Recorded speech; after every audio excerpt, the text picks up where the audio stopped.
नमस्कार। आप सभी का एक बार फिर से स्वागत है हमारे चैनल भक्ति ज्ञान में। आप सभी को नवरात्र के 9वें और आखिरी दिन की हार्दिक शुभकामनाएं।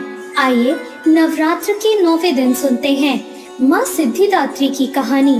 नवरात्रि की भक्ति से परिपूर्ण 9 दिनों में सबसे आखिरी दिन देवी माँ के सिद्धिदात्री स्वरूप को समर्पित होता है।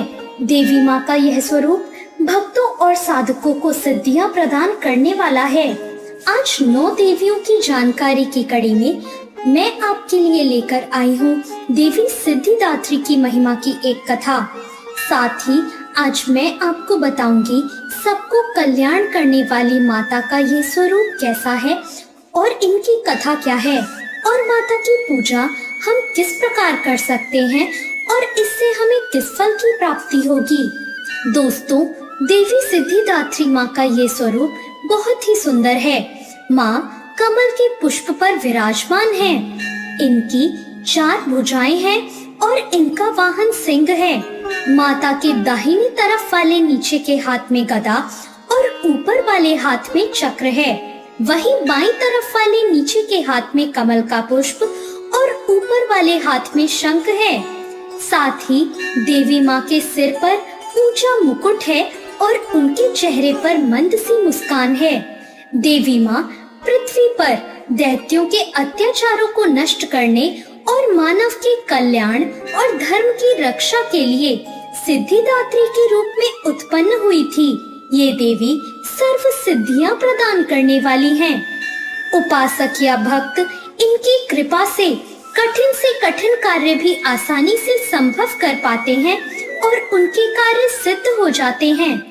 देवी पुराण के अनुसार भगवान शिव ने इन्हीं की कृपा से इन सिद्धियों को प्राप्त किया था और देवी जी की अनुकंपा से ही भगवान शिव का आधा शरीर देवी का हो गया था, जिस कारण शिव जी को अर्धनारीश्वर के नाम से जाना गया।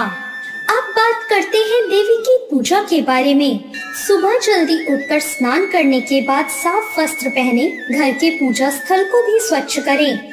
माँ सिद्धिदात्री की मूर्ति या चित्र को स्थापित करें और आसन पर बैठ जाएं। माँ के सामने घी का दीपक जलाएं। माँ को रोली, कुमकुम, सफेद या लाल वस्त्र, कमल का फूल और फल जैसे नारियल अर्पित करें। माँ को खीर, पूड़ी, हलवा, चने और नारियल का भोग लगाएं।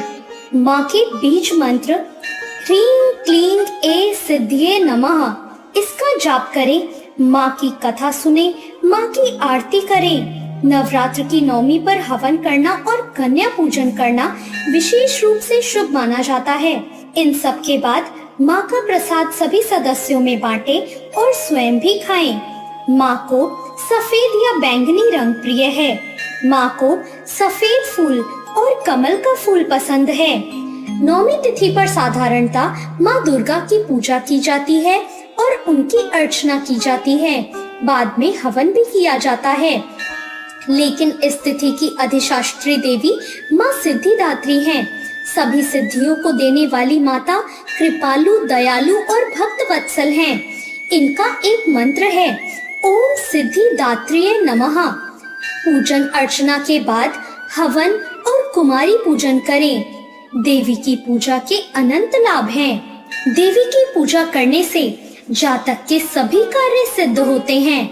माँ सभी सिद्धियों को देने वाली हैं, साथ ही वो हर प्रकार के भय और रोगों को भी दूर करती हैं। देवी की कृपा अपने भक्तों के जीवन को सुखद बनाने के लिए रास्ते प्रदान करती हैं। माँ की परम कृपा से भक्तों को मोक्ष प्राप्त होता है। इस दिन शास्त्रीय विधि विधान और पूर्ण निष्ठा के साथ साधना करने वाले साधक सभी सिद्धियों को प्राप्त होते हैं। इस दिन शास्त्रीय विधि विधान और पूर्ण निष्ठा के साथ साधना करने वाले जातकों को सभी सिद्धियां प्राप्त होती हैं। सृष्टि में कुछ भी अगम्य नहीं रह जाता।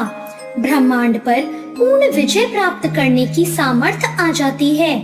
मार्कंडेय पुराण के अनुसार अणिमा, महिमा, गरिमा, लघिमा, प्राप्ति, प्राकाम्य, ईशित्व और वशत्व ये 8 सिद्धियां होती है। ब्रह्मवैवर्त पुराण के श्री कृष्ण जन्म खंड में ये संख्या 18 बताई गई है। इनके नाम है अणिमा, लघिमा, प्राप्ति, प्राकाम्य, महिमा, इशित्व, वशित्व, सर्व कामावसायिता, सर्वज्ञत्व, दूर श्रवण, परकाय प्रवेशन, वाक सिद्धि, कल्प वृक्षत्व, सृष्टि, संहार करण सामर्थ्य, अमरत्व, सर्व न्यायकत्व, भावना और सिद्धि। माँ सिद्धिदात्री अपने भक्तों और साधकों को ये सभी सिद्धियां प्रदान करने में समर्थ हैं। सिद्धिदात्री माँ की कृपा पात्र से भक्त के भीतर कोई ऐसी कामना शेष नहीं बचती जिसे वो पूर्ण करना चाहे। माँ सिद्धिदात्री की भक्ति पाने के लिए इस मंत्र को बोला जाना चाहिए। या देवी सर्वभूतेषु माँ सिद्धिदात्री रूपेण संस्थिता, नमस्तस्यै नमस्तस्यै नमस्तस्यै नमो नमः। अर्थ, हे माँ सर्वत्र विराजमान और माँ सिद्धिदात्री के रूप में प्रसिद्ध अम्बे, आपको मेरा बार बार प्रणाम है। मैं आपको बारंबार प्रणाम करता हूँ। हे माँ, मुझे अपनी कृपा का पात्र बनाओ। नवरात्र का आखिरी दिन माँ सिद्धिदात्री की पूजा के लिए समर्पित होता है। समस्त स्त्रियां मातृभाव रखने के लिए माँ के मंत्र का जाप करें। इससे देवी अत्यंत प्रसन्न होती हैं और भक्तों की मनोकामनाओं को पूर्ण करती है। तो ये थी माँ सिद्धिदात्री की कथा। आपको आज की ये कथा कैसी लगी कमेंट करके जरूर बताएं। माँ की कथा अच्छी लगी हो तो लाइक जरूर करें और अभी तक मेरे चैनल भक्ति ज्ञान को सब्सक्राइब नहीं किया हो तो भक्ति ज्ञान को सब्सक्राइब जरूर करें। धन्यवाद।